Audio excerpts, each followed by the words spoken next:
Hello and welcome to another episode of the O3C podcast, coming to you from us two boys at O3C Games. My name is Jonathan Dunn, and I'm joined by one of my favourite people in the world. It's Chris Dow. Jack and Akinori. Yep. And we are going around the world in 80 games. Right. Announcements. 16, is this? 16, yeah. Yeah, thought so. Yeah, halfway there. It's a really silly joke, and you make it every time, and it always at least makes me a minimum smile, usually laugh. Only half to go. Minty used to do something like that. He'd be like, how many have you got of that? It's 2. Oh, double digits. I remember that one. It's funny. Right, here we go. Announcement. Morrow, spring has sprung, and we invite you to plant your bulbs of generosity in our loamy soil so that they may bloom into flowers of prosperity. Nice. In other words, if you'd be up for showing the podcast some support, we would love that. Go to oc.games/support. You can find links to pledge some money to us, which goes an enormous way to helping the show continue. We're not rolling in bucks. Far, far from it. Yeah. And we promise to put whatever coppers you can spare to excellent use. If money is not your bag, then why not share links to our podcast on your socials? You can find us pretty much everyone and everything at O3C Games. Sharing our posts also goes a long way to help the show gather traction, gain momentum, and also join us in our Discord, because that's also nice. Hello, Chris. It is the 1st of April. Do you remember when we did that April Fool's special? I do. I think of it fondly every year when it rolls around. I think of it more often than that. I think it was quite delightful that we did that. Yeah. If you haven't listened to it, not you, obviously. If anyone listening hasn't listened to it, listen to it. It's on our website. Have a look. It's very, very funny, very silly. Tomorrow, it's the Switch 2 Direct. Is it? I knew it was early April. I just couldn't remember the date. And I've basically just put it out of my mind. Yeah, 2nd of April. It's come around quickly, which is good. I'm very much looking forward to that. I imagine we'll cover it in depth and length and breadth next month. But this month, we're in Croatia. Yes, we're in Croatia, Chris. We are. Have you ever been to Croatia? Have you ever been to Croatia? I have not. My Euro travels, as we found out from doing the show, are reasonably limited. My world travels are reasonably limited, it would seem. But no, never been to Croatia. I've heard it's very nice. Yeah, I'm looking forward to talking about some games of Croatia. But before we do that, we need to chat about what we've been playing in the last month. How many chunks have you got? 2. Good. Chris, what have you played? What have you played this last month? Well, remember in our end of year special when I said that I had yet to play Tetris Forever, but that I knew I'd have liked it? Yes. Well, I have played it now, and it's probably one of the best things that I've played for some time. Forever, for all time. Wonderful. I've been really interested in these Digital Eclipse Gold Master sets since the first entry, The Making of Karateka. And since then, they've gone on to do a massive retrospective of Jeff Minter's work. That's the legend behind Tempest 2000, TXK, Polybius, etc. And now for their third entry, they did Tetris Forever. And all of these sets are basically playable timeline documentaries that mix games you can actually pick up and have a go at with archival footage, with modern commissioned interviews, with incredibly high resolution scans of like marketing materials, with lovely 3D manipulable box arts for all the games you're looking at. There's advertisements, there's manuals, there's everything. I had been waiting for a physical release for any or all of these for a while, which are now coming next month. But it was the Steam sale, and now I own them all. And I'm gleefully working my way through all 3 sets, essentially, as a matter of duty. Because Tetris is Tetris, I started there, so I started with the 3rd set. I'm going backwards through the others, but Tetris Forever is, whoa, like I'll say, as an initial headline, this Gold Master format that they've kind of put together, Digital Eclipse, it's genuinely groundbreaking. And I think it advances games preservation and games literacy and games legitimacy by like several leagues. I think it totally changes what these collections should look like. It's not just there's ROMs on a CD or ROMs on a cartridge. Have a go, that's your lot. It gives everything context. It makes games make sense in a way that I don't think you often have with retro collections. Within the first hour of playing Tetris Forever, I'd watched an initial interview with Tetris creator Alexei Pajitnov, I'd seen high quality scans of the exact childhood maths books and toys he spoke about taking inspiration from as a boy. I'd watched his footage of him showing a group how his original 90s Electronica 60 workstation, that's the exact machine he programmed Tetris on, like showing them how it functioned. And then straight afterwards, it was like, do you want to play a version of that game as well? Like a painstakingly recreated version of the seminal Tetris entry. Do you want to play it in Russian? You can have it translated if you want, but we've got the original. You know, as it looked, as it sounded when Alexei Pajitnov first programmed it in 1984. And if it stopped there, that alone basically would have been worth the asking price to me as a Tetris superfan. Yeah. But there's so much more to this set. I have basically been able to play each and every ROM in this collection with zero baggage or friction on my Steam Deck, or more recently on my Ambernic, for a long time.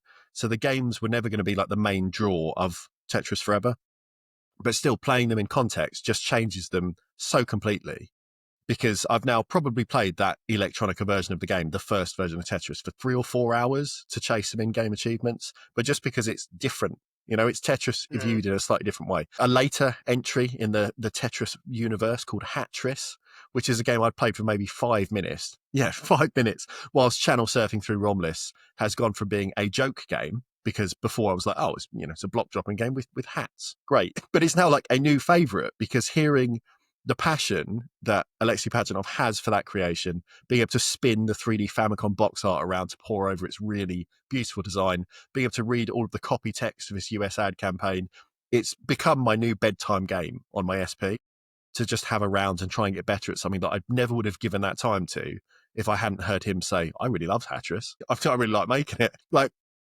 the narrative, though, of this whole set is where the package really, really shines. Like, the timeline works so well to properly give like a background to how the game developed, how it was licensed, how it kind of spun out into different directions.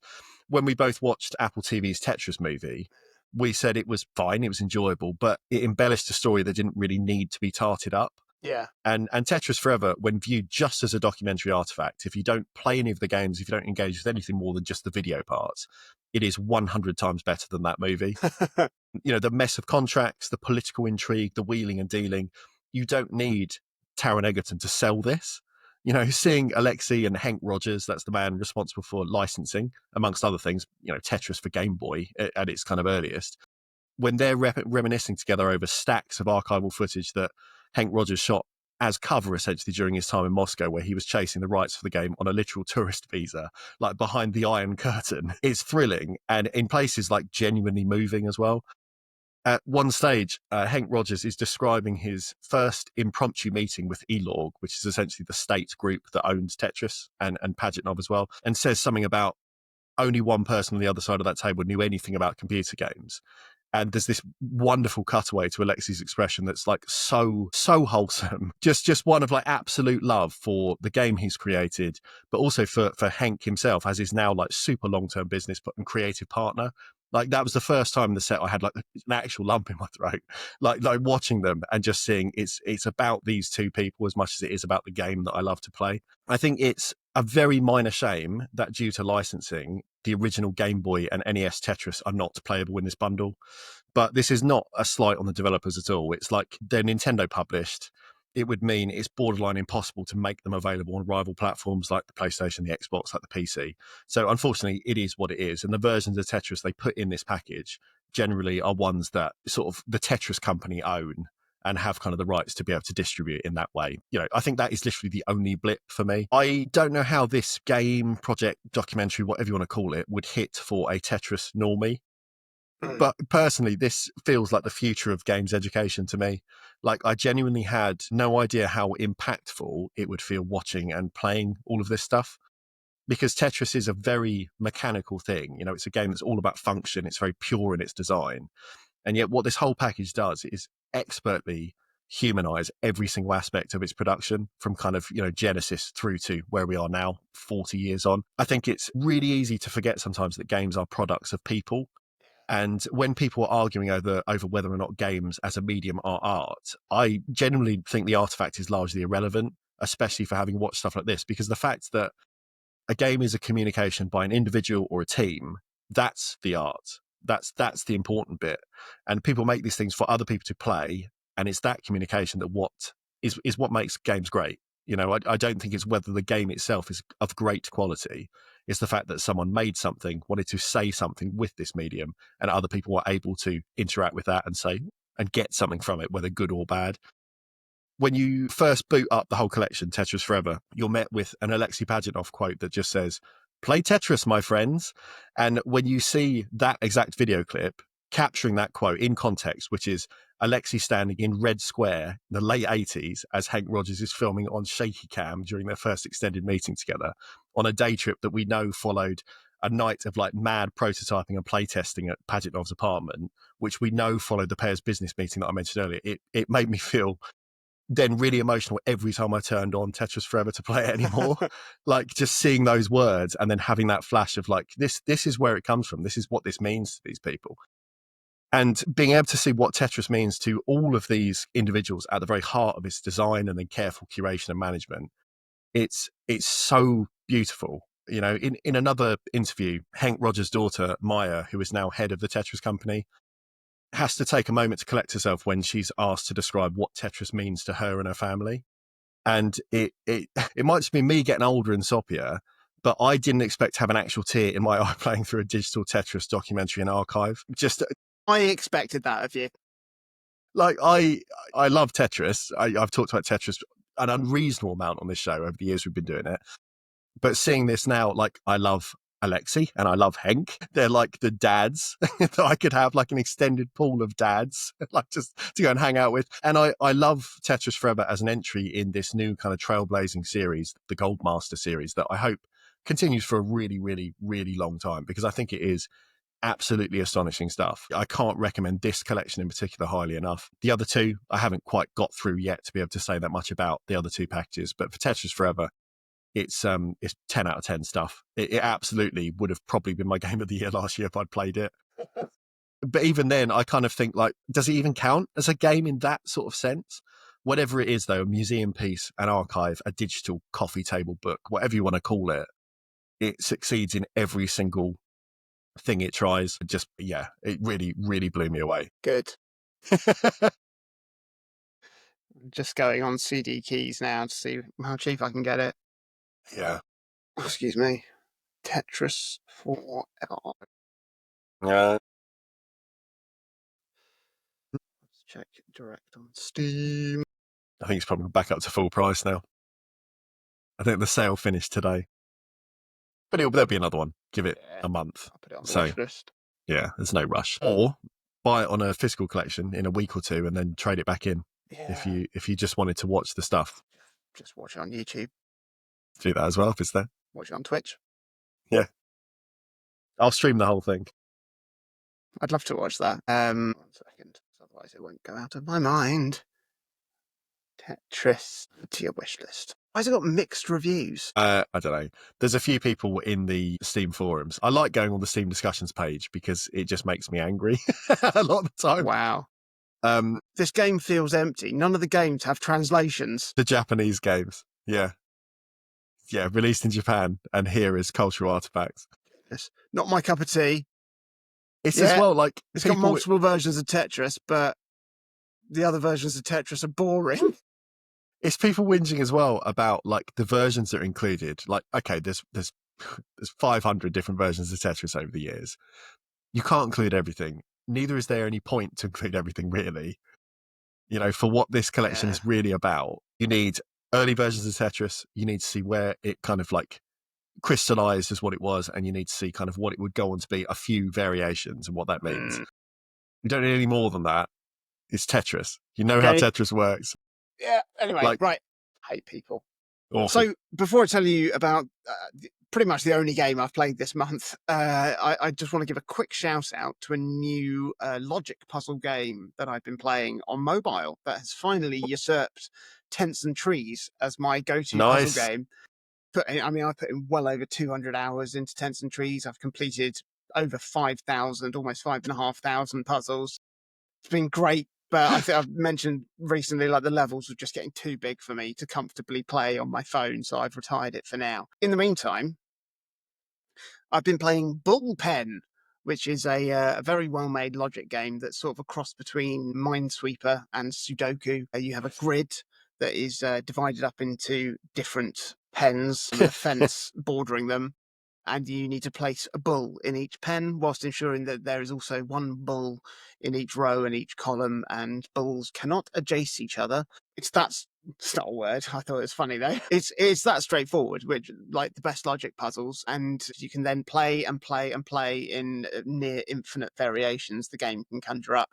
I've completed thousands of the normal levels, and now I'm playing my way through the 1,000 hard levels, which sees you having to fit 2 balls in each pen, row, and column. The grids are only ever 10 by 10, so it's just very comfortable to play on my phone. It also allows me to play videos picture in picture, and it just sits above the grid, so I can. It's pretty perfect as a casual game. Yeah. Yeah. It's free to download, and then $4.99 to unlock the full game. I'm sure there'll be more puzzle packs and more modes added down the line. If they're paid DLC, I'll happily invest because, Bullpen, good game. Nice. So the main game I've been playing this month, as promised in last month's episode, is Monster Hunter Wilds. Oh, it's a big boy. It's not as big as you'd think. Is it not? No. So, I mean, this is the first new game in the series for me since getting into the franchise with Monster Hunter Rise on the Switch, and between Rise and its massive Sunbreak expansion, I put hundreds of hours. I put hundreds of hours into it. Yeah. Brilliantly addictive gameplay loop of hunting, crafting, repeating. I also put about 30 or so hours into Monster Hunter World on Steam Deck, which I'd initially bounced off when I tried to get into the series with that game when that came out on PS4, but I couldn't get my head around it. But then, having found my feet in Monster Hunter Rise, I was able to transfer some of that familiarity over to World and had a good time.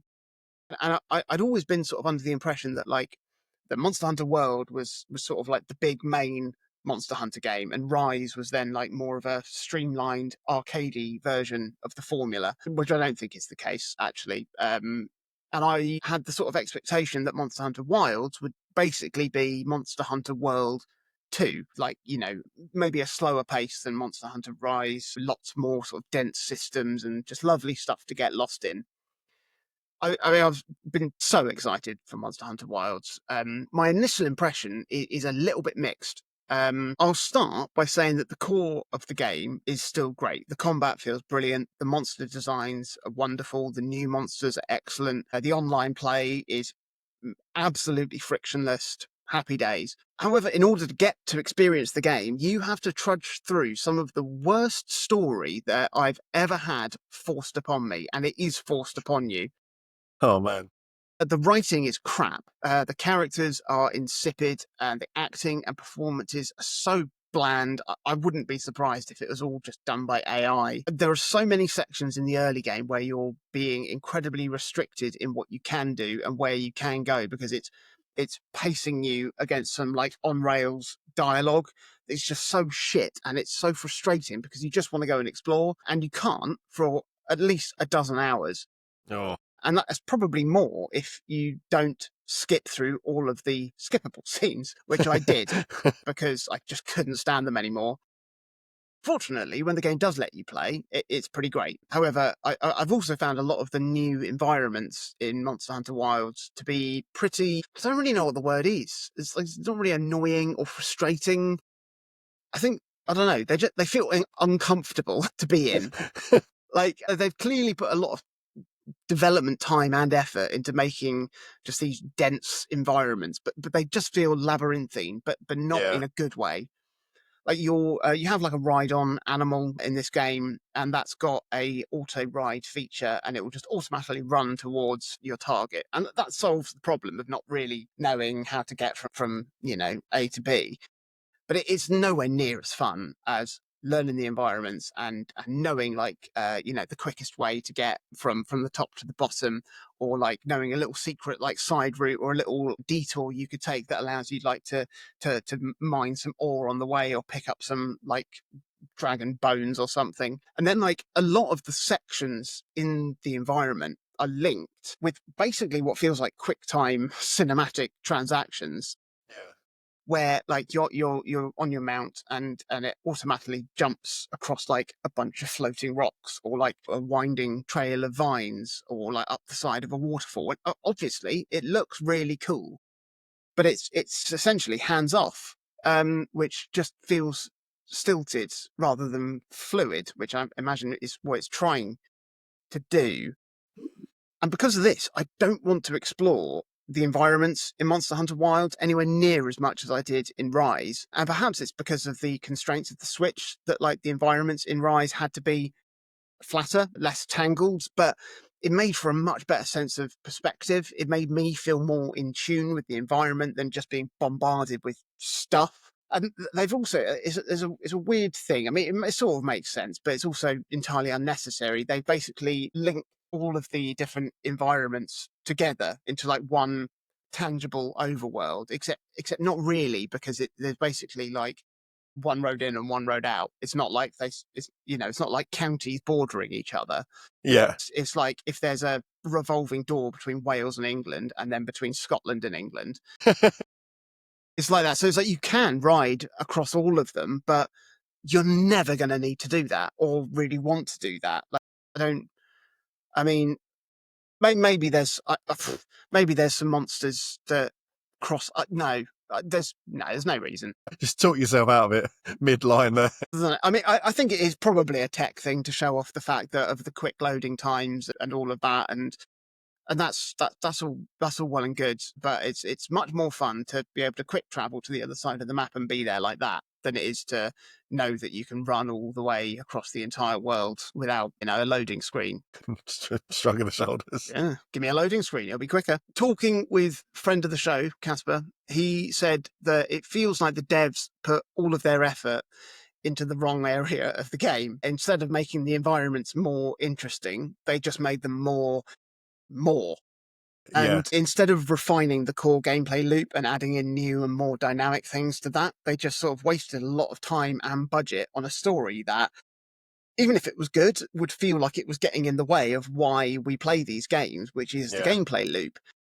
But like to fill the first dozen hours with shit story, poorly told, poorly acted, means you don't get to properly experience the core game until you're halfway through it. It does feel like a misplaced sense of developmental perspective, because I don't think that it's any more welcoming for newcomers. If anything, it's just sort of holding them back. It's not like it's drip feeding you information through this. I mean, it is a little bit, but I don't know. The good thing is that the core gameplay loop that is there is as great as ever. There's a bit more streamlining of some stuff in there now, which makes it, I guess, a bit easier for newcomers. Some of the mechanics are just a bit more intuitive and a bit more snappy. There are some new systems and mechanics in the game. One of the big sort of things they've added in this game is what they're called Artian weapons, and they're essentially craftable, specified, but like randomly generated weapons that you can forge out of specific parts, which means your curation of a full weapon set forged from the pieces of, say, all the different monsters in the game. That's not then the end of your collection. You can then, craft hyper specific things, or at least, roll a chance to forge one. My hope is that when the game starts adding in some harder challenges and more aggressive monsters, I'll need to get in the weeds with like forging the best Artian weapon I can to handle specific fights. As it is, like, I'm not, I mean, I don't profess to be that. I mean, I'm not an experienced Monster Hunter player, even though I know I've put hundreds of hours into Monster Hunter Rise, and the game is not challenging. It's fun, it's great, you feel amazing and powerful, but it's not hard. It's not, and I haven't had a need to even like really kind of like spec my armor to be like, oh, I need to have this resistance to do this fight, otherwise I'll die. It's like, it's probably all right with just a generic thing. So, but I'm sure like in time with harder missions coming in and stuff that, there will be that. There's a new combat mechanic as well, which I really, really love. And it allows you to wound monsters, and then the wounds can be targeted and you can destroy them. And then it basically like it's like just shoving a grenade into like a fucking axe wound or something. Lovely. And it's so satisfying, especially because I use the longsword weapon, and which apparently is the most popular one. It's don't know what that says about me. Mr. Mainstream over here. Yeah. Um Because if you destroy a wound, it also then fills up your special gauge on your longsword by like 1 charge, and then you can unleash your big attack. And then like once you get your head around like the timings of like your own combat and the rhythm of like your combos, and then when you know where in like a monster's attack pattern to time these things, you can just get into a great loop of like filling your special gauge, unleash the big attack, target the wounds, destroy the wounds to fill up your gauge, big attack, rinse, repeat. It feels wonderful. And yeah, it's proper like power fantasy. Yeah. It's just brilliant. I'm almost done with all of the quests and the side quests that are in the game. I'm about 33, 34 hours in. I don't know how much content was in Monster Hunter Rise at launch, but there was so much to do in the game when I came to Rise, which was about probably at least a year after it was released, because Yeah. Capcom continue to like drop new quests and events all the time, and they've teased the first of what I'm sure will be many big updates for Monster Hunter Wilds, with new monsters arriving, old monsters returning, and I'm sure like a whole bunch of other cool stuff. And this is all free content as well, just to keep people playing. I've been playing it for like a week, and it's had like 10 new things added. So it's gonna keep coming in, and I'm not sure how much I'll keep up with like dipping in to play new quests. But we'll see. But yeah, my I think for now, my final word, my temporary final word on Monster Hunter Wilds, though, is it's good, but I think I'd rather have had Monster Hunter Rise 2 than Monster Hunter World 2. Having now played a lot of the most recent 3 Monster Hunter games, I can say from my perspective that the approach of Monster Hunter Rise, for me, is much more fun. Like, I don't know how Monster Hunter purists and more long-time series fans feel. Let me know. But I hope that the future of Wilds takes it, closer to the rampant fun of Monster Hunter Rise, that just prioritizes, big cool monsters and really big cool ways to hunt them. But whatever bunk story you're trying to tell, just get it in the bin. Get it in the bin there. Bin that story. Get it in the bin. But I'd be lying if I said I wasn't having a great time. So solid 7 out of 10. 8 out of 10 at the moment. Maybe, but then 7.5. 7.5. Split the difference. Yeah, I do. Have you played anything else, Chris, apart from Tetris? I have, yeah. I have. I'm going to tell a long story, just because I like talking. I like stories. Back in 2006, so we're talking basically 20 years ago. Sonic the Hedgehog. I mean, I have been playing that, but that's not what I'm talking about here. No. But believe it or not, I have, within the last month, played the first couple hours of Sonic 06, and it is so bad. It's so bad. But I wanted to sate my curiosity, because again, this is a tangent, but keep it in because it's somehow relevant. He had that on the 360. I bought it very near launch for the game, and I was like, oh, big Sonic game. Let's try and get into that. And within the first half an hour, it was one of the first times when I bought a full price game at that sort of age, like my late teens, early 20s, when I thought, I don't think I want to play this. And I kind of just put it to one side. And then years later, I've seen enough retrospectives where I thought, like, I don't know, people seem to find some fun in it. Like, even though it seems really busted, people are finding something. And I thought, right, I'll give it a go. We'll emulate it, see what it is. It's awful. It's absolutely awful. There's not a single redeeming feature about it. God. And I really pushed through. Like I said, I played for probably 2 hours. That's far more time than it deserves. But it's also far enough time to say it's not good. Anyway, Sonic 06, not what I was going to talk about. So, I didn't think any other games came out in 2006. They might as well have not have. But 2006, I had finished my art foundation degree at college. I was killing time for a year, working odd jobs in the day. I was playing gigs in the evening. And then the next year, I'd go off to university. But that's what I was doing at the time. I was a Wetherspoons cleaner for a time. That was awful. I did a range of temp agency jobs. I did some factory work. It was all shit. But I enjoyed none of these jobs as much as I enjoyed being a delivery driver's mate for a furniture company close to my home. Be telling me about this. And every day we'd load the van in the morning, Tetris style. There's a link there, isn't there? We'd visit a customer's house, and then we'd work out how to best to get beds, cupboards, chairs, settees, whatever, through, oversized objects through undersized doorways and windows was basically the challenge. And it was physically and mentally stimulating. Every drop was its own kind of thing. You had to work out its own puzzle. How do we get this thing into the building? How do we do it at a speed that means we get to knock off early just after lunch? Like, just had a nice time. On one particular weekend, I was called in to work on a Sunday. which was relatively unheard of for this business because it was not like a big franchise. It was just a one-off little furniture shop. And we had a full lorry load to drop to a single house that had furnished basically the entire place top to bottom from a big sale this company had. And it was a really big order, even with whatever discount they'd enjoyed.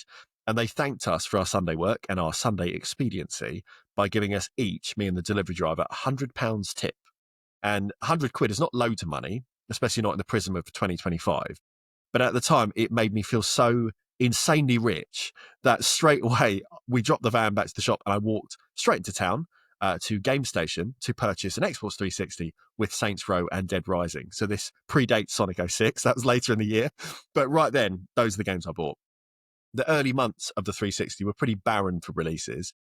And within that first month of owning the machine, my collection was pretty hamstrung as well because I'd spunked one, money out the wall on the console itself. And secondly, the cost to interest ratio on new kind of next gen games didn't really marry up because I was still playing on a CRT. Like I had a really small TV. It was pre HD. And so for me, I could barely tell the difference between, say, Ridge Racer 5 on the PS2 and 6 on the 360 because it was SD. Like they both looked okay for the time. But anyway, on one trip back to Game Station, or it might have been Blockbuster, or it might have been, you can insert your own choice of potentially regionally specific, but now definitely shuttered media sales franchises. Yeah, there's another one. I bit the bullet and I picked up Call of Duty 2. And we're not talking Modern Warfare 2. We're not talking Black Ops 2, just straight up Call of Duty 2. The World War II shooter was previously only on the PC, came to the 360 at launch. Now, anyone who's ever listened to this show probably knows that Call of Duty, not really my bag, generally. But at the time, with little to play, the £20 or so that COD was going to set me back seemed like a pretty shrewd purchase. Because as it was a launch title, the cost had dropped pretty sharpish in the year or so the console had been on the market. And lo and behold, I had a good time. And it remains the only Call of Duty I've ever put more than an hour or so's play into. At the time, being well into achievements as well, I beat the game on its hardest veteran difficulty, 100%ing the whole thing, and just feeling like a real Nazi killing crack shot. I had a fun time. I can just cut it there, can't I? A real Nazi. I'll get you trending. That will. Long-winded intro aside, though, I'm playing Call of Duty again. Call of Duty 2, in fact, on Steam. And once more, I'm having a really good time. Like, there's no achievements this time because it's just the old PC port. Yeah. So I've dialed the difficulty back. I don't feel like I have to prove myself with Veteran again. But the game just holds up really well because it kind of represents the whole popping in and out of cover whilst letting your health recharge, sort of first-person shooter gameplay before that became run into the ground and hackneyed and cliched. It was one of the first ones to do that sort of setup. And it felt fresh at the time because most shooters had, up to that point, been built around scouring for health packs and armor pickups like Doom. Never really changed from there. And this made everything feel a bit more quick, a bit more immediate, more frantic. And without the weight that you feel in modern games, having had this system in place for like 15 or 20 years now, it feels quite novel to go back to it because it seems like someone trying something new and sort of like basically establishing a new genre framework. I'm halfway through the game at the moment. I've enjoyed maybe doing like a mission or two each evening. As bizarrely, this is now one of the games that Georgia asks to see me play, which seems odd because she might be sitting playing The Sims doing something else. And all you hear is just like men shouting and cacophonous gunfire. Like it can't be that fun as a spectator, but she seems to quite enjoy it. It's worth mentioning again, I think, as well, because of the way I'm playing this game on the Steam Deck, just how good Steam input can be if you or if someone else in the community is willing to put the work in, because this is a keyboard and mouse game, never had any controller support at all. But other than messages on screen telling me to press like shift or control to interact with things, in the hand, this now feels identical to the console version. Community made input configurations has just made it all work. And that includes even like contextual buttons that would behave differently if you tap or hold down a button. Like I didn't know Steam input could be that granular, but you can make it so that a quick tap might be the F key on the keyboard. A long tap is G or whatever one you need next. And it just works really, really well. It's all been tweaked. It works as if I was playing it on the Xbox. So not my usual type of game. That was covered by, the Tetris quotient at the beginning, but it's still a really cool game. Call of Duty 2. I've got fond memories of it from that time of having no money, playing on a tiny, tiny TV and not yet having the TV besmirched by Sonic 06. But it was good then, and I think it's still good now. So it's another one I'd say if people want kind of a throwback shooter, Put it on your Steam wish list because it works fine on the Steam Deck. There we go. Reminds like there's a game that's I still haven't found a way of playing properly, although I realise I now could probably emulate it through Dolphin, which is Medal of Honor Frontline. Well, yeah, which I Dolphin would loved. run it fine. And that was very heavily inspired by Saving Private Ryan. Yes, yeah. But it's also got an incredible soundtrack by Michael Giacchino. I didn't realise. It's brilliant. Me and my friend Tim Dean used to I enjoyed just watching him play it, to be honest. Yeah. It was well, great. you were taking on George's role, listening to that Yes, gunfire. I was. But also beautiful score. Maybe that's what she enjoys as well. It's not. Around the world in 80 games. Got a really bad graze on my arm. Oh, is that a football graze? Yeah, and it's just getting to the point now where Juicy. it's picking off and it's juicing. It's our 16th destination, Chris. Would you believe it? It's Croatia. How did it take us 16 months to get here? A very long-winded way round. I know. My God, yeah. Have you ever seen that website, Tickety Split? No, but I can imagine how it works. It's brilliant. Like, obviously, I'd say I'd put in going from Cardiff to Bognor, and it would be like Tickety Split, and it will work out like how you could split your tickets to get you the cheapest deal. Yeah. We've tickety splitted our way around the world. Yeah. Yeah, but I don't think it would have been cheap either. No, absolutely not. Certainly not in a carbon footprint. No. Do you want to know some facts about the country of Croatia? Please do share. Croatia gave the world the world's largest white truffle, self-propelled torpedoes, and cravats, which I believe is known as the supervillain starter kit. However, also Croatia gave us forensic fingerprinting, high-speed photography, and the term psychology. So, few tools to catch the villains with as well. There's a quite phenomenal construction in Croatia called the Sea Organ, which is a set of marble steps that lead down to the waterfront. But it's been designed to contain a series of holes, tubes, and resonating cavities inside the steps. So as the waves come in, the steps play music. Wow. And I desperately want to go and see this. Yeah, let's take a road trip. Sounds incredible. Road trip? Plane trip. Ride our bikes. We'll drive my electric car. There we go. Offset that footprint. And of course, it can only be known as a Dalmatian dog if it is a purebred hound from the Croatian region of Dalmatia. Otherwise, it obviously should technically be known as a sparkling spotty good boy. I didn't know that was true of them being from Croatia in the first place. Well, there we go. Dalmatia. What a lovely name.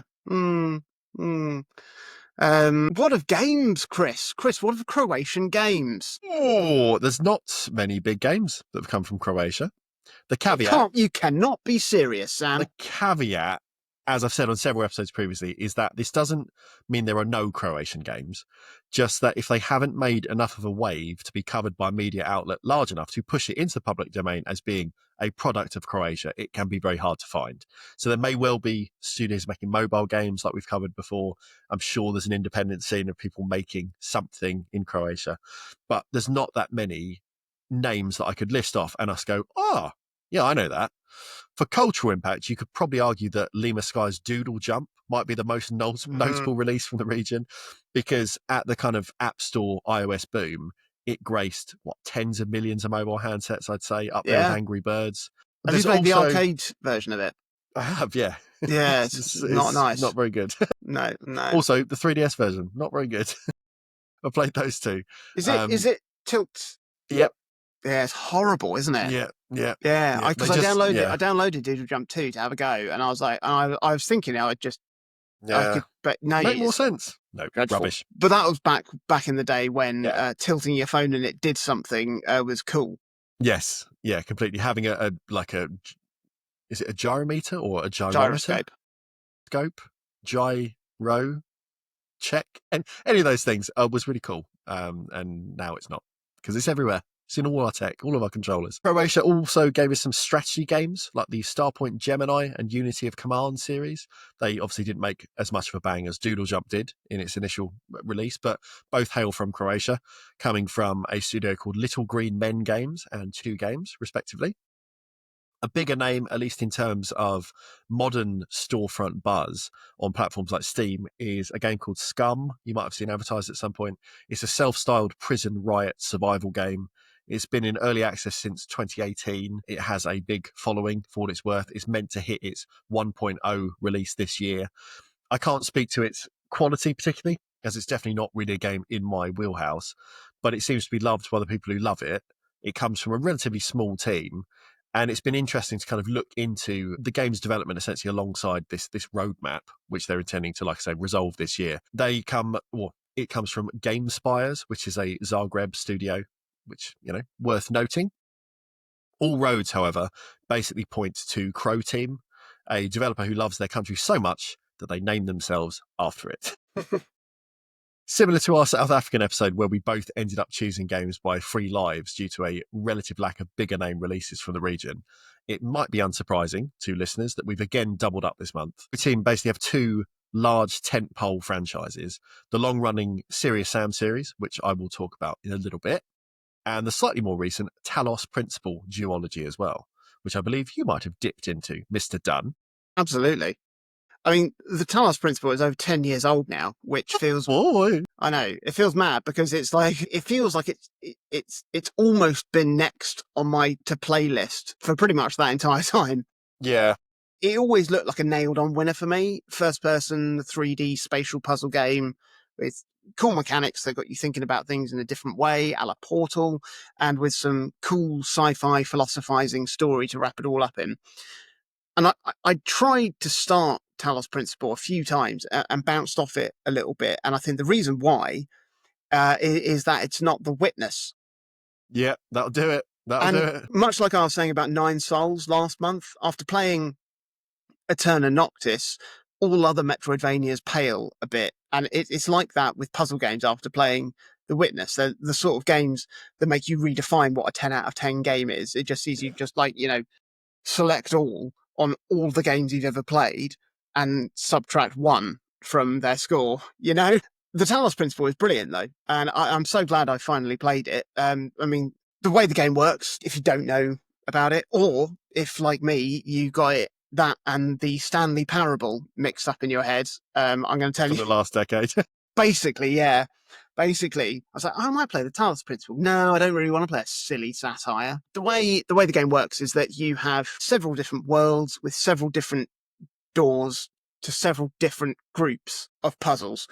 The puzzles themselves are generally contained within themselves, sort of like, the aperture tests in Portal, and that they all exist with the same intention of trying to find your way through a series of obstacles to collect a Tetramino, which then combine with other Tetraminos to unlock doors to other worlds, etc. And the obstacles in these puzzles are the standard doors, switches, turrets, drones to avoid, and then you're given tools to help you solve these puzzles, like jammers to disable security gates or turn off drones or turrets. And you get prisms to guide laser beams from emitters to round obstacles to sort of unlock a door. Get blocks like the weighted companion cube in Portal. You get fans like Fan. Then you get platforms and also the ability to record yourself doing stuff to then play back with and interact with, sort of like a little short-lived clone. And it's more than enough to create all manner of mind-twisting and brain-melting problems to solve. And mostly they're brilliant. They're very clever. They make you feel very clever when you solve them. There's a few times when the game sort of breaks its own rules a bit, which I don't feel was well telegraphed enough to make it feel sort of subversive. Instead, it just felt a bit sneaky. And I think it's in moments like that where, I mean, these guys are a big developer in terms of Croatia, but they don't have carte blanche with playtesting like Valve would have had for Portal 2, or just infinite time and ego like Jonathan Blow. It's a shame he's such a tosser, isn't it? It really is. But there's also some puzzles towards the end of the Talos Principle that I just felt were too hard. It's and like one of the tricky things with like 3D puzzle games is you could have the correct solution, but if you've placed one of the elements just a fraction outside of where it needs to be to like make a certain angle between six things work, obviously it won't work, and you'll think the whole solution doesn't work, and you'll try something else. But I mean, like, as a puzzle game, it's hang on a minute. But there's also some really, really cool and clever and fun secrets to try and collect as well. There's certain things that sort of encourage you to sort of like poke around little areas and find something that allows you to get a little back door into one of the puzzles, so you can maybe sneak a bit of apparatus out to then into another puzzle that then helps you unlock something else. And there's just like, it really encourages you just to play around and explore. And I didn't, maybe it was with me, but I didn't feel the invitation to try and break the game, whereas that invitation is there. And once you know it's there, then you can sort of play around with it. But like I said, I don't feel it was well telegraphed enough. But as a puzzle game, it's really, really good. But what helps set the game apart is this existential sci-fi wrapping it all comes in, which is absolutely fantastic. And the nice thing about it is it's kind of only there if you want to engage with it. Like, I mean, the game starts with establishing that you are a sentient artificial being tasked with solving puzzles. And then the game brilliantly takes you through an amazing philosophical journey into what, I mean, literally everything is or isn't or seems or could be or was. And there are computer terminals scattered all around this world, and you can read documents that are saved on their hard drives. It gives you some flavour as to what's happened in this world, so the general philosophy of the people who constructed the world that you're in. And then you're introduced to another consciousness communicating with you through these terminals, and they discuss, deconstruct, and challenge all your potential thoughts and beliefs on life, existence, consciousness, faith, death, destiny, purpose, like everything. And the game gives you a really good selection of responses to give when you're engaging with this that really makes you feel like you're having this conversation and you are exploring these ideas for yourself, as well as, through your avatar. And it's a fantastic experience because like all parts of your brain are being stimulated, if not through the puzzles, if through the philosophy. And the fact that this is all being done in one game, it's brilliantly done. If you want to play the Talos Principle as a straight puzzle game, it's great. For those looking to have an incredible existential exploration and like a proper brain bending experience, it really is unlike anything else, apart from maybe the Talos Principle 2, which I assume it's similar to. I would say it's in the top 3 3D puzzle games alongside, well, below The Witness and Portal and Portal 2. But like that shouldn't take anything away from what an achievement this game is. I had a fantastic time trawling through the game to find all the secrets as well, which then unlocked, there's several different endings for the game. I had to use a guide a few times. Loser. There's definitely a few more obtuse puzzles that like, because there are times when like I'd look at a guide and I'd be like, obviously, why didn't I think of that? And then sometimes when I'd be a guide and be like, well, you never told me that I could do that, so how was I to know? And then other ones where I'm like, I still don't understand how I solved it, and I have. But if anyone else is 10 years late to this party, I really encourage you to play it, especially as in the coming weeks, it's getting a full-on current gen remaster that's coming out very, very soon, which looks beautiful. I mean, the core of the game is going to be brilliant. I think there's a expansion, which I haven't played, that is included in this remaster as well. I'm tempted to get the PS5 version, just play through it all again, to be honest. Ray tracing. Probably. And then there's the Talos Principle 2.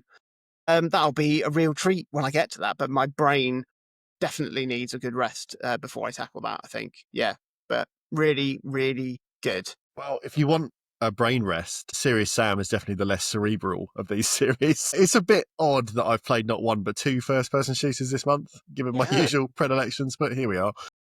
Serious Sam first released on the PC in 2001, so it's old. It's an old game.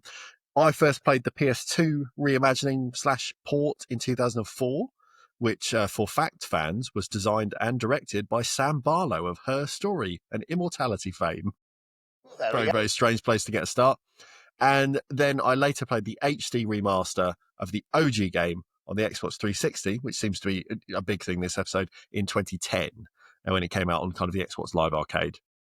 This month, I boosted up the PC version of this HD version, these days known on Steam and other platforms as Serious Sam: The First Encounter, and I had a good but extremely mindless time shooting things. Like, I don't really know what else to add. It's one of those that's like, that sums it up, to be honest. There's not a lot to say about this series, at least in its core sort of canonical timeline, because Croteam from day one were very overt about it being a game that would hark back to the speed and viscerality of classic shooters like Quake or Doom way before it was cool to be doing so. Because today, like if you look back the last decade or so, you can't move for so-called boomer shooters, with even Doom taking a leaf out of his own 90s book, eschewing all of the survival horror stuff that was in Doom 3 and just going full steam ahead with over-the-top action and speed in the 2016 reboot in Eternal, and later this year, The Dark Ages. You know, they've just lent into that big time. But in the early 2000s, we're talking just after Half-Life and things like that, with games like Quake waning popularity. For Croteam to develop a game like Serious Sam is actually quite novel, because Serious Sam's contemporaries were games like Red Faction and Halo. So a predominantly single-player shooter with virtually no story outside of shoot the things, extremely brain-dead AI, and a walking speed that would make sprinters blush ended up, a relative cult hit because it was a bit different. Playing in 2025, the game is fun. It's fun. Level design is what I would call expansively linear, because stages always just have a single path, but it feels more open than it actually is by virtue of them also being very wide, and the default field of view feeling like gargantuan. Now, there are little secrets here and there that you can dig out if you want to, that can encourage you to deviate from the main path a bit, but rewards are usually just more health or more ammo. So your mileage to actually seek them out is going to vary depending on what difficulty you're playing on, how into it you get. Firing weapons does feel good, which is a positive thing for a game about firing weapons. There's a nice range of the usual shooter fare. You've got pistols, dual pistols, through shotguns, through rocket launchers. All of them do the job.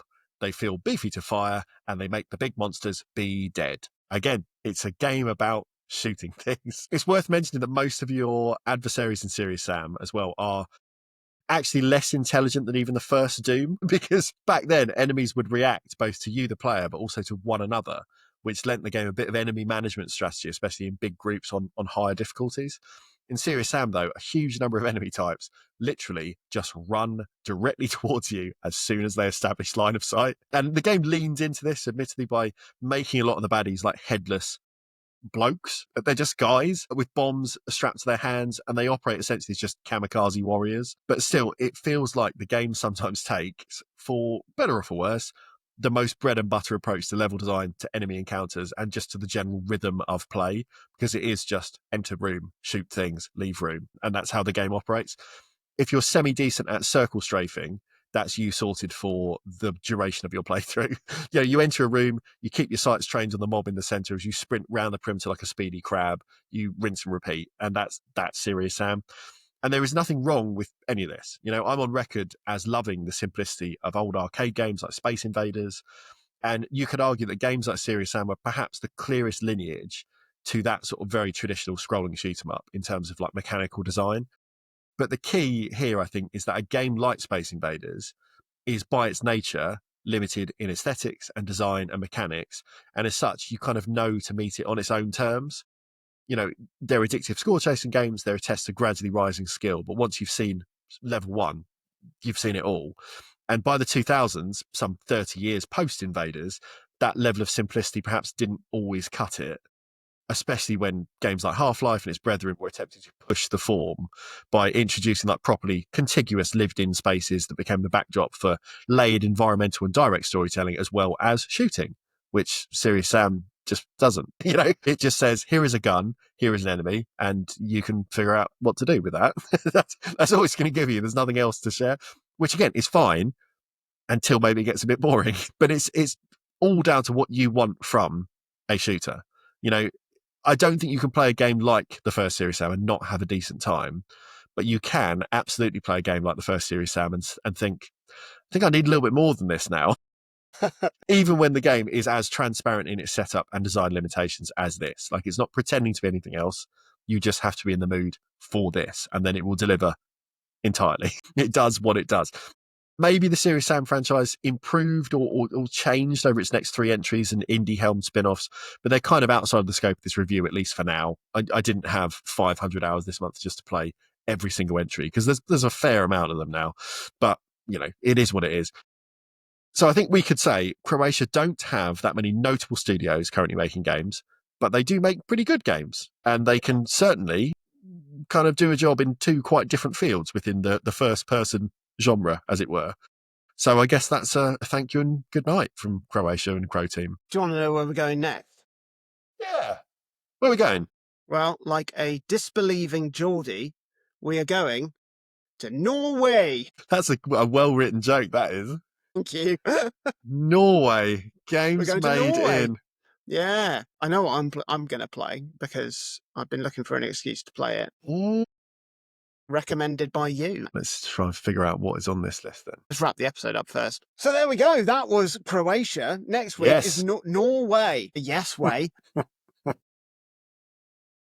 Follow us on social media at O3C Games. Do us a favour. Share our posts. Like our stuff. Tell your friends. Tell your mum. Give her a cuddle while you're at it. Enjoy your April. And we'll see you in May in Norway.